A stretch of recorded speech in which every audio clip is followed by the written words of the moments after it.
Avis vascular centre మన దేశంలోనే the best varicose vein hospital.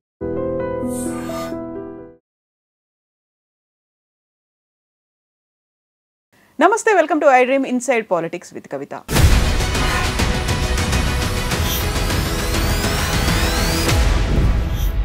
Jubilee Hills అసెంబ్లీకి జరుగుతున్నటువంటి ఉప ఎన్నికలో పీక్ స్టేజ్ కు చేరుకుంది ప్రచారం. కేవలం ఒక వారం రోజులు మాత్రమే మిగిలింది. ఇందులో బీఆర్ఎస్ వర్కింగ్ ప్రెసిడెంట్ కేటీఆర్ చేస్తున్నటువంటి క్యాంపెయినింగ్ కావచ్చు, ఇస్తున్నటువంటి స్టేట్మెంట్ స్ట్రాంగ్ గా ఉన్నాయి. అందులోనూ ప్రధానంగా 500 రోజుల్లో అధికార మార్పిడి జరగబోతోంది. కాంగ్రెస్ అభ్యర్థికి డిపాజిట్ రాకపోతే యాక్చువల్ గా అధికార మార్పిడి అంటే సీఎం మారతారనా, లేకపోతే ప్రభుత్వమే మారిపోతుంది అనా? మనతో పాటుగా ఉన్నారు BRS senior leader Karni Prabhakar గారు. హలో అండి, నమస్తే.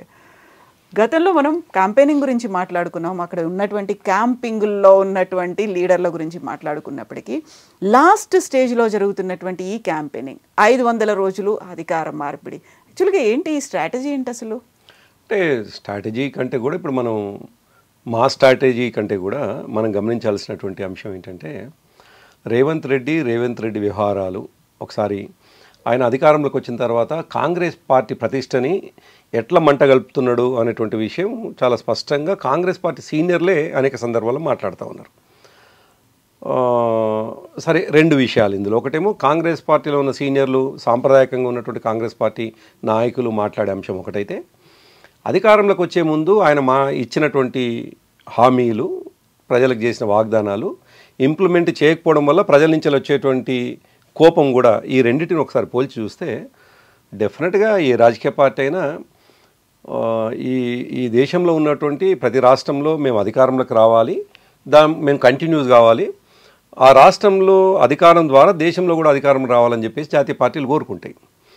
సో ఒకవైపు రాష్ట్రంలో అధికారంకి వచ్చినాం అనేటువంటి సంతోషం కాంగ్రెస్ పార్టీకి ఒకవైపు ఉండగా, మరోవైపు ఈయన విధానాలతోటి కంప్లీట్గా మళ్ళీ ఎన్నడూ జీవితకాలంలో కాంగ్రెస్ పార్టీ తెలంగాణలో రాదేమనే భయం కూడా కాంగ్రెస్ పార్టీ నాయకుల్లో ఉన్నట్టుగా అనిపిస్తుంది. అప్పుడప్పుడు వాళ్ళు మాట్లాడుతున్నటువంటి మాటలు చూస్తే, ఇంటర్నల్గా మాట్లాడే విషయాలు కావచ్చు, లేదు కొద్దిగా బయట మాట్లాడుతున్నటువంటి వాళ్ళు ఎవరైతున్నారో, ఇప్పుడు కోమటిరెడ్డి రాజగోపాల్ రెడ్డి గారు ఉన్నారు, ఎన్ఎం శ్రీనివాసరెడ్డి గారు ఉన్నారు, ఆయన జడ్చర్ల ఎమ్మెల్యే ఉన్నారు. సో చాలామంది మాట్లాడుతున్నటువంటి వాళ్ళని చూస్తే మాధవ్ రెడ్డి గారు, అదేవిధంగా ప్రేమ్ సాగర్ రావు గారు, ఇట్లా మనం చాలామందిని చూసినట్లయితే ఎమ్మెల్యేలు ముఖ్యమంత్రి మీద ఈ స్థాయిలో వ్యతిరేకంగా మాట్లాడడం భవిష్యత్తులో మనం గతంలో ఎప్పుడు చూడకుంటాం. ఇంటర్నల్గా జరుగుతాయి. అంతెందుకు సాక్షాత్తు మనం ఈ మధ్యకాలంలో పేపర్లో చూసినాం, ప్లస్ సోషల్ మీడియాలో కూడా చాలా పుంకాలుగా వచ్చినాయి.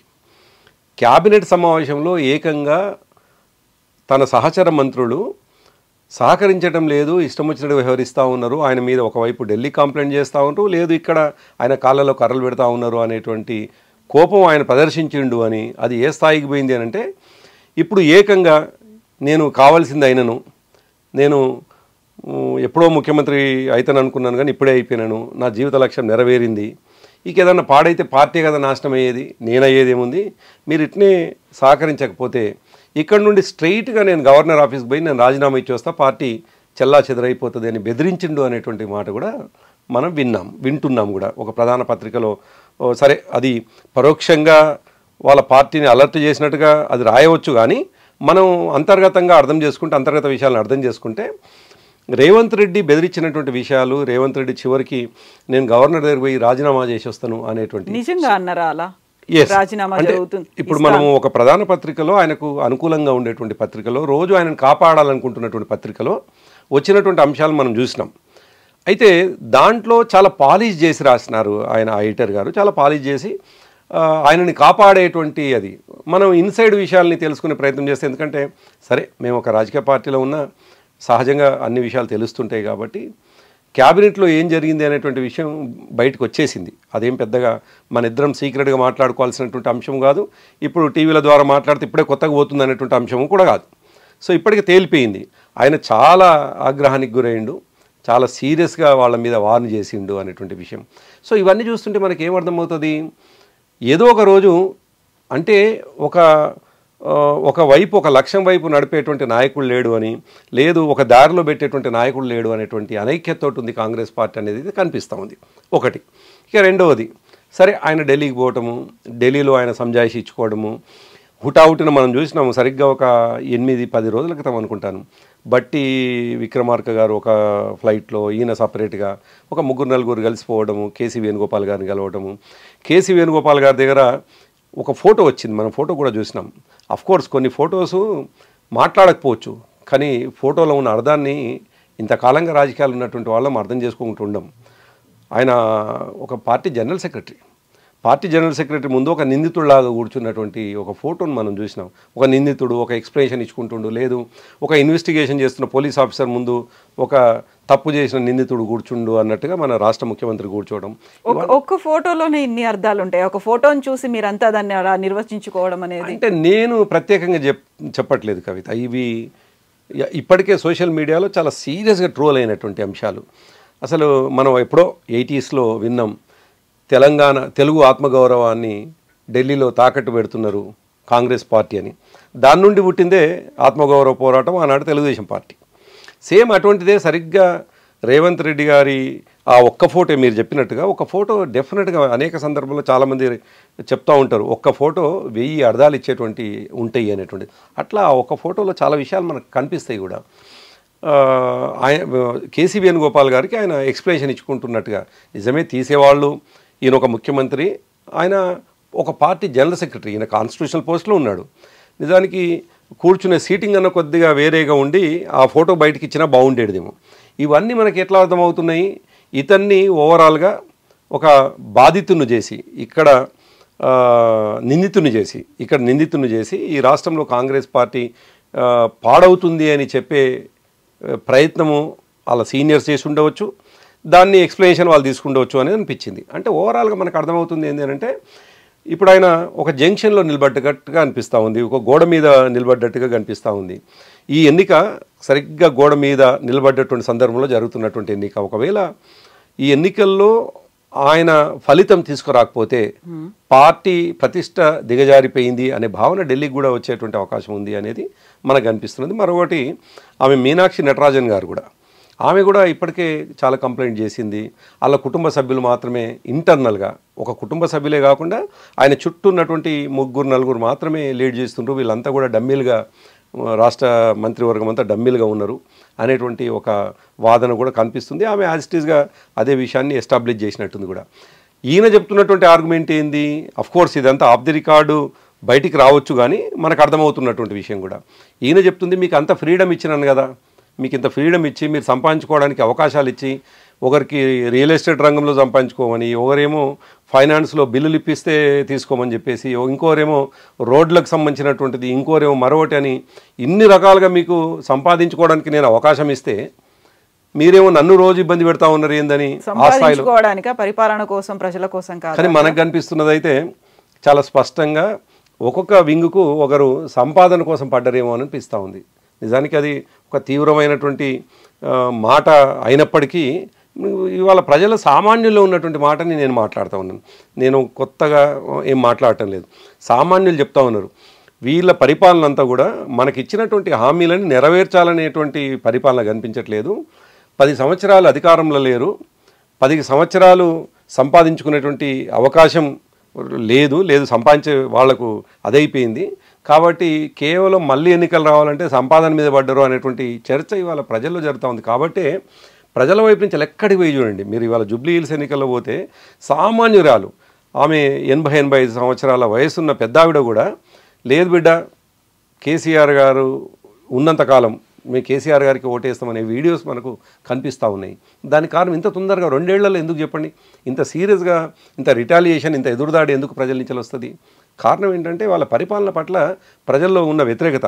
మా విషయం కాదు, మీరు ఇంతకుముందు చెప్పినట్టుగా 500 రోజుల్లో ప్రభుత్వం పడిపోతుంది అనేది మా విషయం కాదు. మేము చాలా స్పష్టంగా ఉన్నాం. మీకు అధికార మార్పిడి అనేది ఎలా జరుగుతుందంటారు? ఇప్పుడు 500 రోజులు ఒకవేళ నిజంగానే జూబ్లీ హిల్స్ అసెంబ్లీ ఎన్నికల్లో కాంగ్రెస్ ఓడిపోయింది, మీరు చెప్తున్నట్టుగా డిపాజిట్ కూడా రాలేదనుకోండి, అధికార మార్పిడి అనేది జరిగితే ఇమ్మీడియట్గా జరగొచ్చేమో. ఒకవేళ ముఖ్యమంత్రి మీరు చెప్పినటువంటి ఈ వైఫల్యాలు ఉన్నాయి, లేకుంటే పంచుకుంటున్నారు అన్న దాంట్లో ఇమ్మీడియట్గా అధిష్టానం రెస్పాండ్ అవుతే సీఎంని మారుస్తారేమో. అధికార మార్పిడికి 500 రోజులు పట్టాల్సిన అవసరం ఏముంటుంది? అంటే సరే, ఈ 500 రోజులు ప్రామాణికం అనేటువంటి విషయాన్ని ఒక నిమిషం పక్కకు పెడితే, డెఫినెట్గా ఢిల్లీకి ఉన్నటువంటి నేచరు, అంటే ఢిల్లీ కంటే ఢిల్లీలో ఉంటున్నటువంటి రాజకీయ పార్టీల నేచర్ని మనం ముందు నుంచి గమనిస్తే, వాళ్ళ యొక్క వ్యవహారాలను గమనిస్తే, ముఖ్యమంత్రులు మార్చినటువంటి చరిత్ర ఉంది గతంలో. అంతేందుకు తెలంగాణ ఉద్యమ సందర్భంగా 3 ముఖ్యమంత్రుల్ని కూడా 2-3 మార్చినటువంటి సందర్భాలు కూడా ఉన్నాయి. సో కాంగ్రెస్ పార్టీలో ముఖ్యమంత్రుల్ని మార్చడం అనేటువంటిది పెద్ద ఆశ్చర్యకరమైనటువంటి విషయం, పెద్ద అది అద్భుతము అనేటువంటిది కూడా మనం అనుకోవడానికి లేదు. ఆశ్చర్యకరం ఏం పెద్దగా ఆశ్చర్యపోరు. ఎప్పుడు ఏ నిమిషానికి వ్యక్తి ఢిల్లీలో మాట్లాడి ఫ్లైట్లో ఇక్కడికి దిగక ముందుకే ఆదేశాలు వచ్చినటువంటి సందర్భాలు కూడా మనం చూసినాం. సీల్డ్ కవర్లో వచ్చినటువంటి సందర్భాలు కూడా చూసినాం. కాబట్టి అదేం పెద్దగా మారడు అనేది. అయితే ఒక్కటి ఏం కనిపిస్తూ ఉంది అని అంటే, సరే ఇప్పటికే మనం అనేక సందర్భాల్లో ప్రజల నోళ్ళల్లో ఉన్నటువంటి అంశం, తెలంగాణ సంపద గల్ల తెలంగాణ నుండి సంపద అంతా కూడా ఢిల్లీకి వివిధ రాష్ట్రాలకు దోచబడుతుంది అనేటువంటిది అయితే చాలా స్పష్టంగా కనిపిస్తుంది. మీకు ఎక్కడ ఎన్నికలు జరిగినా తెలంగాణ నుండే డబ్బులు పోతున్నాయి అనేటువంటిది చాలా క్లియర్గా కనిపిస్తుంది. ఇవాళ బీహార్లో ఎన్నికలకు కూడా తెలంగాణ నుండే కాంట్రిబ్యూషన్ రేవంత్ రెడ్డి పంపిస్తుండు అనేటువంటి చర్చ కూడా చాలా క్లియర్గా కనిపిస్తూ ఉంది. మిగతా రాష్ట్రాల్లో ఎక్కడ ఎన్నికలు జరిగినాయి, ఎందుకంటే వాళ్ళు ఉన్నటువంటి 3-4 రాష్ట్రాల్లో కర్ణాటక నుండి ఆల్మోస్ట్ వాళ్ళేం జాతీయ పార్టీ కాబట్టి ఏదో రాష్ట్రంకి వెళ్ళి పుల్ చేసుకోవాలి అని చెప్పేసి ప్రయత్నం చేస్తున్నటువంటి సందర్భంలో కర్ణాటకకి వెళ్ళి అటువంటి అవకాశం లేదు. ఇక మణిపూరు, అక్కడ త్రిపురన మణిపూర్లో ఉన్నట్టున్నారు వాళ్ళు, ఒక రాష్ట్రం ఉత్తరాది రాష్ట్రంలో ఒక రాష్ట్రంలో ఉన్నట్టున్నారు. అక్కడ నుండి వచ్చేటువంటి అవకాశం లేదు హిమాచల్ ప్రదేశ్లో. ఎస్. సో మరొకటి తెలంగాణ. ఇంకా తెలంగాణ నుండి పూర్తిగా డబ్బు మోస్తున్నటువంటి సందర్భంలో, డబ్బుల సంచులు మోస్తున్నటువంటి సందర్భంలో ఈయన తొందరగా ఈయన సోర్స్ని పాడు చేసుకోరు కాబట్టి వెంటనే తీసేయరు అని చెప్పేసి మేము ఒక ప్రతిపక్షంగా మేము గమనిస్తున్నాం. అంతే, మా విషయం కాదు అది. నిజానికి ఆయన దింపాలనో అధికారం మార్పిడి కావాలనేటువంటిది కాదు. జరుగుతున్నటువంటి రాజకీయ సమీకరణలు, జరుగుతున్నటువంటి వాతావరణం చూస్తూ ఉంటే మాకు అర్థమవుతున్నటువంటి విషయం, ఇతనితోటి తెలంగాణ సంపద అంతా కూడా దోచుకోబడి ఇక్కడ నుండి డబ్బంతా కూడా ఢిల్లీకి మోయబడ్డ తర్వాత ఇతన్ని తీసేస్తుండొచ్చు అని మేము అనుకుంటా ఉన్నాం. దాంట్లో భాగంగానే ఒకవేళ గెలిచే అవకాశమే లేదు. నిజానికి జూబ్లీస్ అవకాశం లేదు. కేటీఆర్ గారు చెప్పిందే నిజమవుతుంది. ఒకవేళ బై ఛాన్స్ ఏదన్నా వాళ్ళ డబ్బుల ప్రభావమో మరోటో ఏదన్నా జరిగి గెలుస్తేనేమో 5 ఏళ్ళు ఉంచుతారేమో, ఇంకొక 3 ఏళ్ళు అదనంగా ఉంచుతారేమో. అదర్వైజ్ కేటీఆర్ గారు చెప్పినట్టుగా తప్పకుండా అధికార మార్పిడి జరగడం ఖాయం. ఇప్పుడు ఇది గీటు రాయి కాదు, ఇదే లిట్మస్ టెస్ట్ అనేది కూడా కాదు. ఎందుకంటే ఒక చోట మాత్రమే జరుగుతుంది, అది కూడా అనివార్యంగా జరిగింది, కోరుకున్నది కాదు. కాబట్టి మొత్తంగా రాష్ట్రాన్నో లేకుంటే మొత్తంగా ప్రభుత్వాన్ని అది రిఫ్లెక్ట్ చేస్తోందా అంటే కాదు కదా. అది మీరు అనేది 100% నేను కూడా అంగీకరిస్తాను. ఒక ఎన్నిక అనేక విషయాలకు ఏం లిట్మస్ టెస్ట్ కావు, అది ప్రామాణికంగా కూడా తీసుకోవాల్సింది. కానీ 2 సంవత్సరాల తర్వాత జరుగుతున్నటువంటి ఒక ఎన్నిక, 2 సంవత్సరాలు ఒక వ్యక్తి యొక్క ఆయన అధికారంలో ఉండి ఏం పనిచేసిండు ప్రజలకు అనేటువంటిది ఒక ప్రామాణికంగా తీసుకునేటువంటి అంశం. దానికి తోడు దీనికి లింక్ అయినటువంటి అనేక అంశాలు ఉన్నాయి. ఒకవేళ కాంగ్రెస్ పార్టీ ఇది ఓడిపోతే రేపు వచ్చే స్థానిక సంస్థల ఎన్నికలను కూడా నిర్వహించేటువంటి పరిస్థితి లేదు. ఆ భయం ఉన్నది. వాస్తవానికి మననే ఉండాలి. అనేక రాజకీయ జిమ్మిక్కులు వాడి అనేక రాజకీయ విషయాలని ప్రజల ముందు పెట్టి గందరగోళం చేసి ఆ లోకల్ బాడీ ఎన్నికల్ని పోస్ట్పోన్ చేశారు. చిన్న పిల్లవాడు కూడా అర్థం చేసుకుంటాడు కదా. అసలు 9th షెడ్యూల్లో చేర్చకుండా, దానికి భద్రత కల్పించకుండా, అసలు 42% రిజర్వేషన్ బీసీలకు కాదు అనే విషయం ముఖ్యమంత్రి స్థాయిలో తెలవాల్సిన అవసరం లేదు, సామాన్యుడు కూడా తెలిసి ఇవ్వాలి. సామాన్యంగా ఆలోచించి పేపర్ చదివే వాళ్ళకు కూడా తెలిసినటువంటి సందర్భంలో ఒకవైపు చట్టసభల్లో తీర్మానం అయ్యి కేంద్రంలో ఉన్నటువంటి చట్టం కావాల్సినటువంటిది, రాజ్యాంగంగా భద్రత కావాల్సినటువంటి దాన్ని ఒక నిమిషం అక్కడ పక్కకు పెట్టేసి ఇమీడియట్గా ఆర్డినెన్స్ తీసుకొచ్చే ప్రయత్నం చేసిండు. ఆర్డినెన్స్ అక్కడే ఉంది గవర్నర్ దగ్గర, అక్కడ సంతకం కూడా కాలేదు. మరొకటి జీవో తీసుకొచ్చింది. జీవోల ద్వారా అసలు రిజర్వేషన్లు కావడం ఎట్లా సాధ్యమవుతుంది అంటే ఎంత గందరగోళం సృష్టిస్తున్నాడు అనేటువంటిది మనకు కనిపిస్తున్నటువంటి అంశం. సో దాంతో ఆయన ఉద్దేశం ఏంది ఓవరాల్గా, దీని అంతా ఎసెన్స్ ఏంటి అంటే ఎట్టి పరిస్థితుల్లో కూడా స్థానిక సంస్థల ఎన్నికలు కాకూడదు. దీని తర్వాత మళ్ళీ జిహెచ్ఎంసీ ఎన్నికలు ఉండాలి కదా. నేను అక్కడికే వస్తున్నాను. మొదలు ఈ ఎన్నికల్లో ఫలితాన్ని బై హుక్ ఆర్ కుక్ గెలుచుకోవాలనే ప్రయత్నం చేసిండ్రు. అది ప్రజల నుంచి తిరుగుబాటు కనిపిస్తూ ఉంది. వస్తున్న సర్వేలన్నీ కూడా బీఆర్ఎస్కు చాలా అనుకూలంగా, చాలా హెడ్గా కనిపిస్తూ ఉన్నాయి. దాదాపు 17% తేడాతో కనిపిస్తూ ఉంది. వాళ్ళు రీచ్ కావడం ఇంపాసిబుల్. ఇంకా వాళ్ళు ఎన్ని రకాల పోల్ మేనేజ్మెంట్ చేసినా, నిన్న ముఖ్యమంత్రి రేవంత్ రెడ్డి తన మంత్రివర్గ సహచరులతో కూర్చున్నటువంటి సందర్భంలో సర్వేల మీద కూడా ఆయన అనేక విషయాలు మాట్లాడుతూ మనం అద్భుతమైనటువంటి పోల్ మేనేజ్మెంట్ చేయాలి, ఇక పోల్ మేనేజ్మెంట్ ద్వారానే మనం గెలుస్తాం అనేటువంటి మాట అన్నట్టుగా, సరే అది పూర్తిగా రాకుండా కొంత అందులో ఇవాళ పత్రికల్లో ప్రధాన పత్రికల్లో వచ్చింది, మనం పోల్ మేనేజ్మెంట్ చక్కగా చేయాలని చెప్పేసి ప్రధాన పత్రికల్లో ఇవాళ వచ్చింది. సో పోల్ మేనేజ్మెంట్ ఏంటి, ఆయనకు అలవాటు ఉన్నటువంటి, ఆయనకు ముందు నుంచి కూడా ఓటుకు నోటు విషయంలో ఎట్లయితే డబ్బులతోటి అది చేసిండో, ఎమ్మెల్యేలను కొనాలని ఆలోచన చేసిండో, ఇవాళ ఓటును కొనాలనేటువంటి ఆలోచన చేసి గెలవాలని ప్రయత్నం చేయొచ్చు. కానీ అది కూడా ఇన్ఫ్లుయెన్స్ గారేమో ప్రజలు అనిపిస్తూ ఉంది.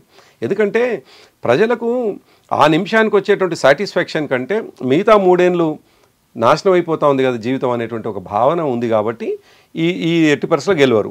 దీని కొనసాగింపు ఏంటి, లోకల్ బాడీస్ రావాలి. ఆ లోకల్ బాడీ ఎన్నికల్ని ఎట్టి పరిస్థితుల్లో కూడా కోర్టులను చూపించి, కోర్టుల బూచి మరోటి చూపించి అవి పోస్ట్పోన్ చేస్తారు. అక్కడి నుండి జిహెచ్ఎంసీ ఎన్నికలు, దీన్ని బేస్ చేసుకొని 2 ఉప ఎన్నికలు తీసుకొద్దామనే ప్రయత్నం కూడా చేస్తూ ఉన్నారు. ఒకవేళ గెలిచినట్లయితే ఈ ఎవరైతే పార్టీలు మారినటువంటి 10 మంది ఎమ్మెల్యేల్లో ఇద్దరు ఎమ్మెల్యేలు అనివార్యంగా తప్పట్లేదు వాళ్ళని. సో ఆ ఎన్నిక కూడా తీసుకురావాలనే ఆలోచన కాంగ్రెస్ పార్టీకి ఉంది.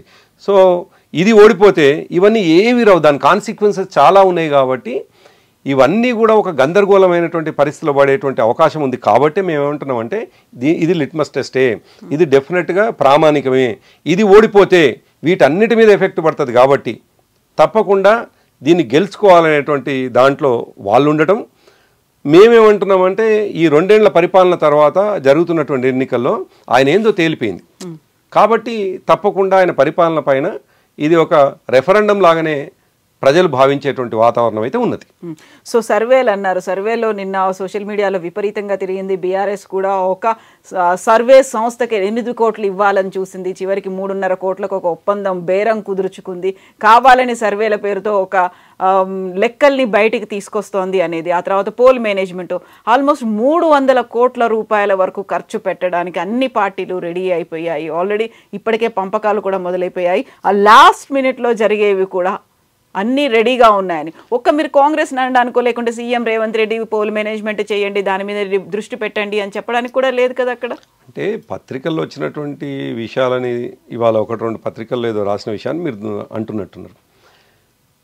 మేము విశ్వసిస్తుంది, మేము నమ్ముతున్నది, మేము అధికారంలో లేము, మేము ఆ స్థాయిలో ఖర్చు పెట్టేటువంటి అవకాశం లేదు. ఎట్ ద సేమ్ టైం మా విశ్వాసం అంతా ప్రజలు కవిత డెఫినెట్గా ప్రజలు 2 ఏళ్లలో అనుభవించినటువంటి బాధని, ఇచ్చినటువంటి హామీలు నెరవేర్చని ప్రభుత్వం పట్ల చాలా కోపంతో ఉన్నారు. వాళ్ళకి ఇచ్చేటువంటి నిజానికి ఇవాళ ఇచ్చే ప్రతి రూపాయి కూడా, అంటే ఓటుకిచ్చే ప్రతి రూపాయి కూడా ఓటును కొనుక్కోవడం అన్నట్టే. దాని పట్ల మాకు విశ్వాసం లేదు, దాని పట్ల మాకు నమ్మకం లేదు. మా నమ్మకం అంతా, మా విశ్వాసం అంతా మేము 10 సంవత్సరాలు చేసినటువంటి పని పట్లనే. కేసీఆర్ గారు ప్రజల పట్ల చూపించినటువంటి ఏదైతే అది ఉందో, కన్సర్న్ ఉందో, దాని పట్లనే మా విశ్వాసం ఉన్నది. ప్రజలు కూడా అంత అమాయకంగా ఇప్పుడు వాళ్ళ కళ్ళ ముందు కనిపించినాక 10 సంవత్సరాల అధికారం బీఆర్ఎస్ని చూసినారు, 2 సంవత్సరాలు కాంగ్రెస్ను చూసిన తర్వాత మళ్ళీ చూస్తూ బొందలు పడడానికి సిద్ధంగా లేరు. కాబట్టి సరే, కాంగ్రెస్ పార్టీ అక్రమంగా సంపాదించేటువంటి సంపాదనతోటి ఇష్టం వచ్చినట్టుగా ఖర్చు పెట్టవచ్చు, దాంతో ఓట్లు కొనుక్కోవాలనే ప్రయత్నం పోల్ మేనేజ్మెంట్ ద్వారా చేయవచ్చు.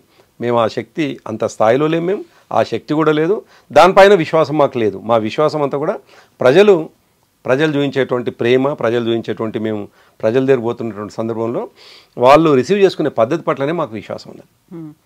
సో ఇప్పుడు హార్డ్లీ వారం రోజులు మిగిలింది. నవంబర్ 11న ఎలక్షన్ అనేది జరగబోతోంది. 9th ఈవినింగ్ కల్లా క్యాంపెయినింగ్ అనేది కంప్లీట్ క్లోజ్ చేసేయాలి. ఎక్కడి వాళ్ళు అక్కడికి వెళ్ళిపోవాలి. ఇప్పుడు అంతా ఆల్మోస్ట్ ఒక 100 మంది దాకా ఉన్నారా బీఆర్ఎస్ లీడర్లు అందరూ, స్టేట్ లీడర్లు అందరూ వచ్చి ఇక్కడే ఉన్నారు జూబ్లీహిల్స్లోనే. నాట్ ఓన్లీ బీఆర్ఎస్ లీడర్స్, నిజానికి ఒక ఉప ఎన్నిక జరిగితే అందరి ఆసక్తి ఉంది, ప్రజల ఆసక్తి ఉంది. ఈ రాష్ట్రంలో ఉన్నటువంటి 4 కోట్లు, అటు ఇటుగా 4 కోట్ల ప్రజల ఆసక్తి జూబ్లీహిల్స్ ఎన్నిక. ఎందుకంటే జూబ్లీహిల్స్కు ఒక ప్రత్యేకమైన పరిస్థితి మనకు చూడవచ్చు. మొన్నటి జనరల్ ఎన్నికల్లో హైదరాబాద్ చుట్టూ, అంటే ఓఆర్ఆర్ ఇన్సైడ్ ఓఆర్ఆర్ అంతా కూడా బీఆర్ఎస్ గెలిచింది.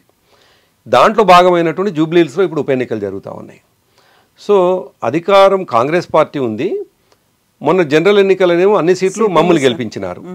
మరి దీంట్లో ఈ ప్రభుత్వం యొక్క పని విధానం ఏమిటి, లేదు గత ప్రభుత్వం యొక్క ప్రజలకున్న అభిప్రాయం ఏందో తేలేటువంటి ఎన్నిక కాబట్టి రూరల్ పీపుల్ అటెన్షన్ ఉన్నది, అర్బన్ పీపుల్ అటెన్షన్ ఉన్నది.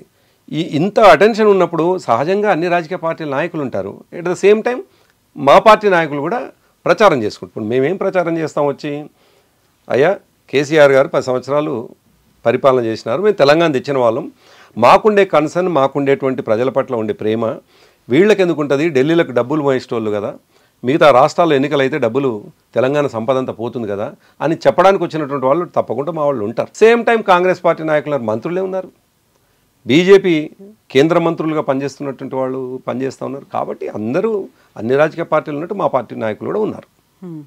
సో ఇప్పుడు లాస్ట్ మినిట్ ఈ చేంజెస్ ఇవన్నీ ఉన్నాయి. ఆ తర్వాత వచ్చేటువంటి క్యాంపింగ్లు, క్యాంపెయినింగ్లు, ర్యాలీలు, ప్రసంగాలు, ప్రవచనాలు, ఇవన్నిటి తర్వాత కంక్లూడింగ్గా ఇప్పుడు కాంగ్రెస్ కూడా అదే చెప్తుంది, ఎట్ ఎనీ కాస్ట్ మనకు రావాలి అనేది. మీరు అదే చేస్తున్నారు, బీజేపీ కూడా అదే చేస్తోంది. సో ఈ ముక్కోన పోటీ అనుకుంటున్నారా, ద్విముఖ పోటీ అనుకుంటున్నారా? అంటే ఇప్పటికే మనకు సర్వేలు అంటే మీరు అన్నట్టుగా ఎప్పుడో ముందైతేనో ప్రిడిక్షన్స్ ఇవన్నీ ఉంటుండే, ఇప్పుడు ఇంకేం ప్రిడిక్షన్స్ అవసరం లేదు. చాలా స్పష్టంగా సర్వేలే వస్తున్నటువంటి సందర్భంలో ఇది స్ట్రైట్ ఫైట్గానే ఉన్నది. మూడో అభ్యర్థి ఎవరైతే ఉన్నారో ఆల్మోస్ట్ చాలా తక్కువ ఓట్లతో ఆయన నిలిచేటువంటి అవకాశం ఉన్నది, థర్డ్ ప్లేస్కి నిలిచే అవకాశం ఉంది. మొన్నటి జనరల్ ఎన్నికల్లో కూడా బహుశా 24,000 ఓట్లు అటు ఇటుగా వచ్చినట్టున్నాయి, ఇప్పుడు ఇంకా పడిపోయేటువంటి అవకాశం ఉంది. ఎట్ ద సేమ్ టైం మా పోటీ కూడా అంత హోరాహోరీ అనేటువంటి పరిస్థితి, ప్రచారం మాత్రమే మీరు అంటున్నట్టుగా ప్రచారం మాత్రమే హోరాహోరీగా సాగుతూ ఉంది. ప్రచారం పేపర్లో కావచ్చు, టీవీల్లో వచ్చేటువంటి అంశమే చాలా ధీటుగా ఒకరికొకరు తిరగడము, రోజు తిరగడం కనిపిస్తూ ఉంది. కానీ ప్రజలు డిసైడ్ అయిపోయినటువంటి అంశము సర్వేలలో వస్తున్నటువంటిది కాబట్టి మేము చాలా దూరంలో ఉన్నాం. అసలు కాంగ్రెస్ పార్టీకి మాకు మధ్యలో 17% వ్యత్యాసం కనిపిస్తూ ఉంది. ఒక్కొక్క డివిజన్లో అయితే 61 మేముంటే 33, 32 కాంగ్రెస్ పార్టీని. సో వాళ్ళు రీచ్ కావడం అంత ఈజీ కాదు. ఇంకోటి ఏంటంటే, ఎప్పుడైనా నేను దాదాపు 20 సంవత్సరాలుగా రాజకీయాలు ఉన్నాను, అందులో కొద్దిగా క్రియాశీల రాజకీయాలే ఉన్నాను. ప్రతి ఎన్నికని చాలా కీన్గా అబ్జర్వ్ చేస్తుడు కాదు, మానిటరింగ్ చేసుకుంటూ కూడా ఉన్నటువంటి వాడిని. కాబట్టి ఎప్పుడైనా ట్రెండ్ సెట్టింగ్ అనేటువంటిది ఎలక్షన్ నామినేషన్ నాటికి ట్రెండ్ సెట్టింగ్ కనిపిస్తుంది. దాదాపు 80%, 70 to 80% పీపుల్ నిర్ణయం అయిపోతారు ఏ అభ్యర్థి ఎటువైపు. ఇటువంటి ముఖ్యంగా బై ఎలక్షన్స్లో. జనరల్ ఎన్నికలు ఏమో చాలా డిఫరెంట్గా ఉంటుంది. మొన్నటి జనరల్ ఎన్నికలంతా కూడా 3 రోజుల ముందు వరకు కూడా ఒక రకమైనటువంటి వాతావరణం ఉండే, 3 రోజులనే మారిపోయింది. కానీ బై ఎలక్షన్స్ అట్లా కాదు, తేలిపోయేటువంటి అంశం ఉంటుంది. కాబట్టి నామినేషన్ల నాటికే ఎవరెవరు అభ్యర్థులు ఏందని తేలిపోయింది. అప్పటికే ప్రజల మైండ్లలో ఎవరిని గెలిపించాలని నిర్ణయం కూడా అయిపోయింది. కాబట్టే ఇప్పుడు వస్తున్నటువంటి సర్వేలు ఏవైతున్నాయో సెప్టెంబర్ 18 నుండి అనుకుంటాను, బహుశా సెప్టెంబర్ 18 నుండి ఇప్పటివరకు చేసినటువంటి సర్వేలు వచ్చినాయి. కాబట్టి ఇప్పుడు కొత్తగా ఏదో మారుతాయి అని. ఇంకా సరే ఉన్నటువంటి వాళ్ళు కొంత మాస్ ఉన్నారు, అంటే స్లమ్స్ ఉన్నాయి అని చెప్పేసి, స్లమ్లలో కూడా ఈ పథకాలు అందుకున్నటువంటి వాళ్ళు, సంక్షేమ పథకాలు తీసుకున్నటువంటి వాళ్ళు, నిర్ణయమైనటువంటి వాళ్ళు ఇప్పటికే ఉండబట్టే ఆ సర్వేలు వస్తూ ఉన్నాయి. కాబట్టి కొత్తగా ఏదో మారుతుంది అని ఒక 2-3% మార్చేటువంటి, ఇన్ఫ్లుయెన్స్ చేసేటువంటి, ప్రభావం చూసేటువంటి కాంగ్రెస్ పార్టీ పనిచేసినా అది 2-3%, అంతకంటే ఎక్కువ కాదు.